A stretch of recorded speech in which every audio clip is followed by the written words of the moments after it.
सासे लाइमोन आइजोनि फोरमानलाइसि गोमादों।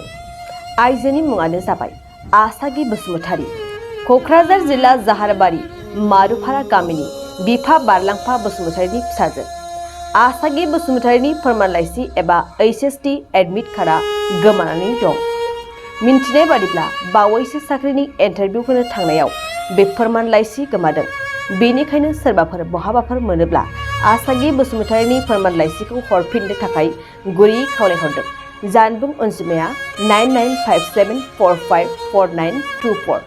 क'क्राझार सहरनि साखाथि तितागुरियाव थानाय मानास पाब्लिक स्कुला 2023-24 सोलोंथाइ बोसोरनि गोदान मुं थिसननाया सोलिगासिनो। तितागुरियाव थानाय इंराजि बिजोंनि मानास पाब्लिक स्कुलाव दासान्दि नार्सारिनिफ्राय 7 थाखोसिम गोदानै मुं थिसननाया सोलिगासिनो। बे फरायसालियाव गुन गोनां सोलोंथाइ होनायजों लोगोसे फरायसाफोरनि थाखाय दं मोजां खाबुफोर। थाखो फोरोंथायनि अनगायैबो yoga classes, basic computer education, English speaking skills, maths and science projecting, highly experience faculty आरो स्मार्ट क्लासेसनि खाबुफोर दं।